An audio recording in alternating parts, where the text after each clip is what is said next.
Amrida Kiring Chebet, welcome on board. President William Samoei Ruto has vowed to put to an end to cattle rustling that has been a menace to the Kerio Valley and other arid areas in the country for years.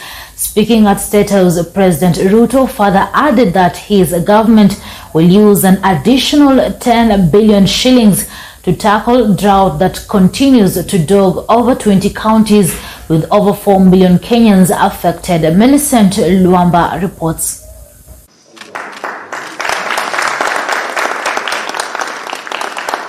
President William Ruto has said the government will mobilize 10 billion shillings from development partners to bolster the country's response to drought-related emergencies.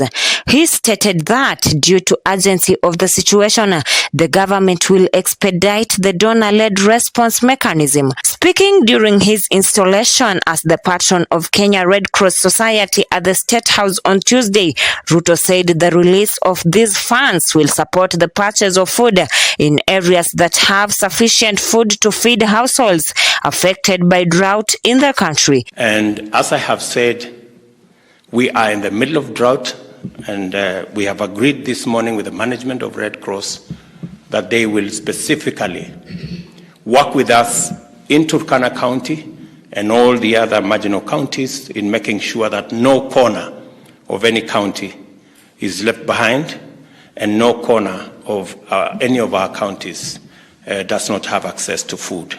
I look forward to working with you. The head of state also announced that the government had availed 2 billion shillings, including 260 million shillings, to be allocated to the Red Cross to aid relief efforts in the country.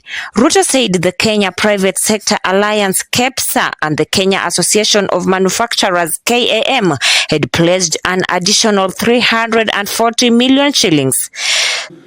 And as I have said, this morning, the government of Kenya has made an additional 2 billion shillings available, and we are looking to work with our development partners to raise an additional 10 billion to be able to manage the current drought and ensure that no part of our country is unfairly affected by drought.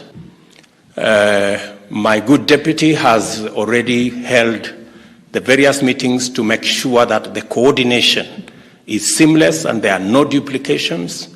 The county coordination committees have been refocused so that the county governments, the national government, UN agencies, development partners, humanitarian organizations are working together in a seamless manner so that we can not only leverage on the economies of scale, but we also ensure that no part of any county is left behind.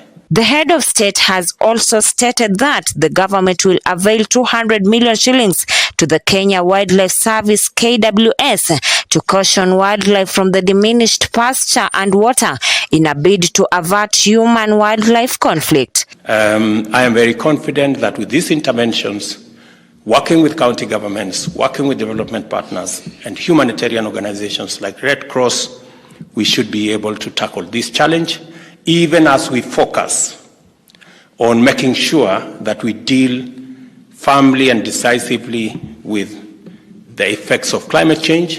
And as we have said, as a government, apart from dealing with the current situation of drought, we are also making sure that we have continuous, sustained, predictable supply of food in our country.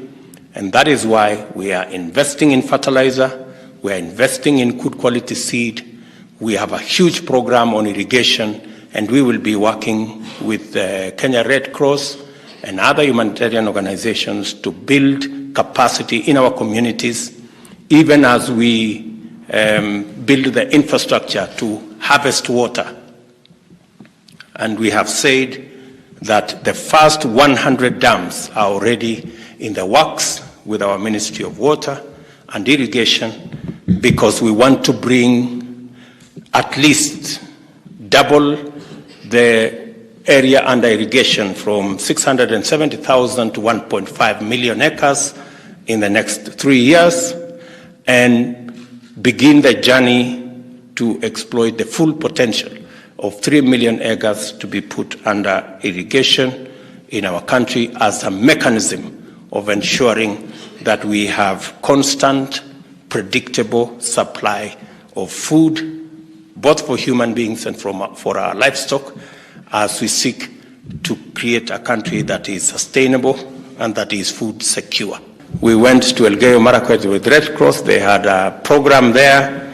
Unfortunately, that program was overrun by cattle rustlers, but I want to promise you we will put cattle rustlers in their place, and we will make sure that those programs come to support communities in those areas. Millicent Luamba, Maisha Prime News, Maisha Television.